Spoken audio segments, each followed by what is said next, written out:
Assalamualaikum warahmatullahi wabarakatuh. Perkenalkan, saya Davina Pramuditya dengan NIM 230300127.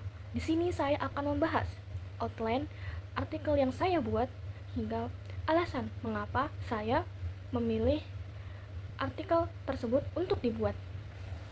Artikel yang saya buat berjudul Dari Pena Bermuara ke Aksi Nyata, Kiprah Kartini dalam Pergerakan Nasional Menjelang Abad ke-20. Alasan saya memilih untuk membuat artikel ini karena terinspirasi dari bagaimana pemikiran progresif Kartini berpengaruh dalam pergerakan nasional, apalagi di tengah era kolonial, yang mana tulisan-tulisan Kartini menunjukkan gagasan emansipasi dan kritik terhadap struktur sosial patriarki. Selanjutnya kita memasuki outline dari artikel ini, yaitu Dari Pena Bermuara ke Aksi Nyata, Kiprah Kartini dalam Pergerakan Nasional Menjelang Abad ke-20. Yang pertama adalah abstrak.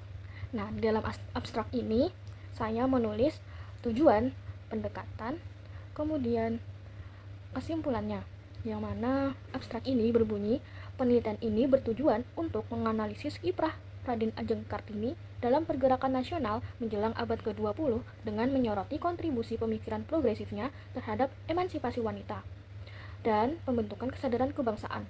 Dengan pendekatan studi literatur dan analisis dokumen arsip, karya ini mengkaji bagaimana surat-surat Kartini digunakan sebagai medium perjuangan yang menyampaikan keinginan mendalam untuk kebebasan, kemandirian, dan perbaikan struktural sosial melalui pendidikan formal serta penolakan praktik pernikahan poligami. Inti dari karya ini terletak pada penguraian gagasan kritis yang dituangkan Kartini dalam surat-suratnya, di mana ia menentang norma sosial patriarki dan dominasi kolonial yang mengekang perempuan serta menghambat pembebasan bangsa. Hasil analisis menunjukkan bahwa meskipun Kartini tidak terlibat langsung dalam organisasi politik, tulisan-tulisannya mampu menginspirasi munculnya paradigma baru dalam perlawanan politik atau terhadap ketidakadilan sosial dan kolonialisme. Dengan demikian, kontribusi intelektual Kartini tidak hanya memperkaya pemikiran feminis, tetapi juga menyediakan dasar bagi perkembangan kesadaran nasional yang vital dalam perjuangan kemerdekaan. Nah, penelitian ini menyimpulkan bahwa warisan pemikiran Kartini memiliki nilai strategis dalam pembentukan identitas nasional dan menjadi tonggak awal pergerakan menuju modernisasi serta kemerdekaan bangsa Indonesia. Nah, metode penelitian yang digunakan dalam membuat artikel ini ialah menggunakan sumber-sumber sejarah yang mana meliputi studi literatur, di mana penulis mengkaji berbagai buku, jurnal, dan dokumen sejarah yang membahas kiprah Kartini dalam pergerakan nasional, kemudian menganalisis data berupa dokumen arsip, sumber-sumber primer, maupun sekunder. Nah, di dalam artikel ini terdapat 3 subbab utama. Yang pertama adalah subbab Kartini sebagai pemikir emansipasi dan nasionalisme. Kartini dilahirkan pada tanggal 21 April 1879 di Mayong, Jepara. Nah, Kartini dilahirkan dari seorang selir pada masa saat sosial struktur dan politik kolonial sangat mendikte keras peran perempuan di kancah sosial. Keterbatasan akses pendidikan dan norma tradisional yang melekat pada seorang perempuan menghambat pergerakan perempuan membentuk latar belakang perjuangan pribadinya. Menurut buku Raden Ajeng Kartini, biografi singkat 1879 sampai 1904, karya Imron Rosyadi, keluarga besar Kartini ialah sekelompok ningrat yang telah berpikiran maju dan melek pendidikan dibandingkan dengan orang-orang di zaman itu. Dari itu juga Kartini bisa melanjutkan sekolah dibandingkan dengan teman-teman sebayanya. Ini awal menduduki bangku sekolah di sekolah European Leisure School atau ELS. Nah, sekolah tersebut adalah sekolah yang hanya diduduki oleh kaum bangsawan pribumi elit dan warga Belanda saja. Bagi Kartini sendiri, senjata utama emansipasi ialah pendidikan. Ia menolak dikotomi antara modernitas Barat dan tradisi Jawa dengan mengusulkan model pendidikan yang mengintegrasikan etos kemajuan Eropa dengan nilai-nilai kearifan lokal. Suratnya kepada Profesor Anton pada 11 Oktober 1901 mengatakan perempuan terdidik akan menjadi ibu yang mampu membangkitkan semangat kebangsaan pada generasi berikutnya. Sayangnya, Kartini mendapatkan pendidikan yang bisa dibilang kurang bebas, sehingga ia memanfaatkan surat-menyurat sebagai media untuk meluapkan gagasan dan kritiknya terhadap sistem patriarki yang berlaku pada masa itu. Kartini memberikan pandangan bahwa kunci perubahan sosial ialah pendidikan perempuan itu sendiri. Surat-surat Kartini menunjukkan idealisme yang mengutamakan emansipasi di ranah sosial sebagai bagian dari upaya memperkuat struktur masyarakat yang lebih adil meskipun Kartini tidak tergabung langsung dalam organisasi politik. Gagasan dan kritiknya terhadap ketidakadilan gender sejalan dengan semangat nasionalisme masa itu. Outline yang kedua ialah surat-surat Kartini. Di dalam ini membahas beberapa surat-surat yang telah Kartini buat. Melalui rangkaian surat yang ditulis Kartini, terutama kepada teman-teman Belanda yang ia sayangi, Kartini menyampaikan keinginannya untuk mencapai kebebasan dan kemandirian. Dua unsur tersebut adalah inti dalam perjuangan emansipasi wanita. Dalam surat-surat tersebut, Kartini dengan lugas mengungkapkan keterbelengguan yang dialami oleh perempuan di masyarakat Jawa.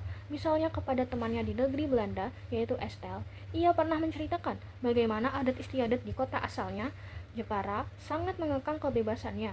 Surat berbunyi, tangan dan kaki kami masih terbelenggu, masih terikat pada hukum, adat istiadat, dan kebiasaan negeri kami. Surat Kartini pada Estelle, 25 Mei 1899.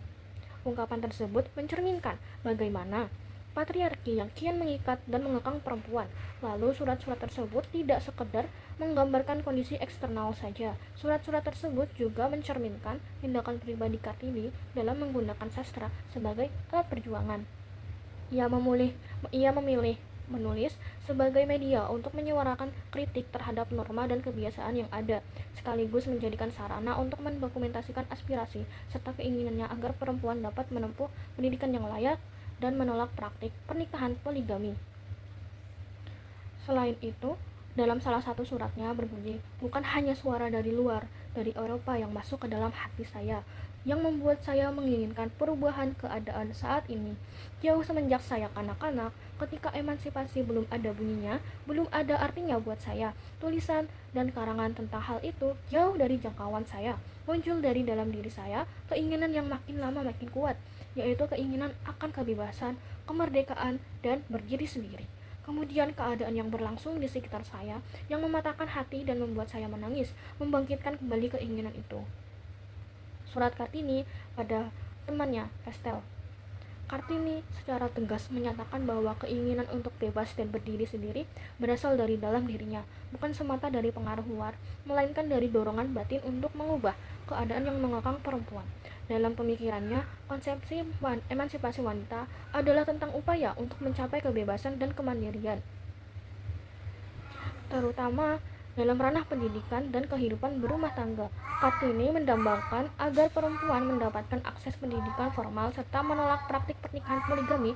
Perjuangan emansipasi yang ia lakukan diwujudkan melalui karyanya menulis. Melalui tulisan, ia hendak menyampaikan keindahan kebudayaan Jawa kepada Belanda dan masyarakat luas. Latar belakang kehidupan Kartini sebagai anak selir turut mempengaruhi pandangannya mengenai emansipasi, sehingga ia mampu berpikir secara rasional terhadap adat dan kebiasaan yang mengekang peran perempuan. Untuk memahami makna emansipasi menurut Kartini, penting mengetahui isi surat-suratnya yang terkumpul dalam buku Habis Gelap Terbitlah Terang yang dipublikasikan atas inisiatif Mr. Abendanon. Dengan demikian, kesalahpahaman mengenai konsep emansipasi wanita dapat dihindari, mengingat masyarakat kerap menganggap emansipasi sebagai perjuangan untuk memperoleh kesetaraan penuh dengan laki-laki, sedangkan Kartini justru hanya berjuang untuk pendidikan dan penolakan pernikahan poligami sebagai bentuk kebebasan dan kemandirian perempuan. Terakhir pada subbab di artikel ini adalah buah pemikiran Kartini dalam pergerakan nasional. Nah, Kartini merupakan fondasi awal yang mempengaruhi perkembangan kesadaran kebangsaan di Indonesia. Peran tokoh perempuan dalam pergerakan di Indonesia sejatinya mereka menjadi peletak dasar untuk mendapatkan hak yang sama dalam berbagai bidang kehidupan.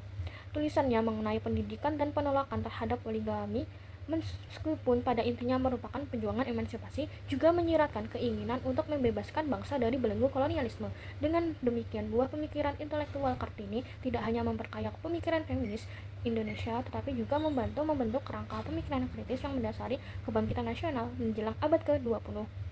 Nah, kesimpulannya, secara keseluruhan pemikiran Kartini memberikan kontribusi yang signifikan tidak hanya dalam ranah emansipasi wanita, melainkan juga dalam pembentukan kesadaran nasional. Latar belakang hidupnya yang penuh dengan keterbatasan pendidikan dan norma patriarki dipadu dengan akses pendidikan terbatas di lingkungan kaum bangsawan membentuk dasar pemikiran kritisnya. Kartini mengungkapkan keinginannya untuk mencapai kebebasan dan kemandirian melalui tulisan-tulisan yang kemudian termuat dalam surat-suratnya yang berfungsi sebagai media perjuangannya. Melalui surat-surat tersebut, ia menyuarakan perlunya pembaruan sosial, khususnya dalam hal pendidikan formal bagi perempuan dan penolakan terhadap pernikahan poligami. Meski tidak aktif dalam organisasi politik, tulisannya dan kritiknya terhadap struktur sosial dan kolonialisme menyumbang pada tumbuhnya kesadaran nasional yang mengilhami generasi penerusnya, sehingga memunculkan landasan bagi gerakan perlawanan terhadap kekuasaan kolonialisme. Dengan demikian, warisan intelektual Kartini bukan hanya memperkaya pemikiran feminis, tetapi juga menjadi fondasi penting dalam perjalanan menuju kemerdekaan dan modernisasi bangsa Indonesia. Sekian pembahasan untuk artikel yang saya buat. Wassalamualaikum warahmatullahi wabarakatuh.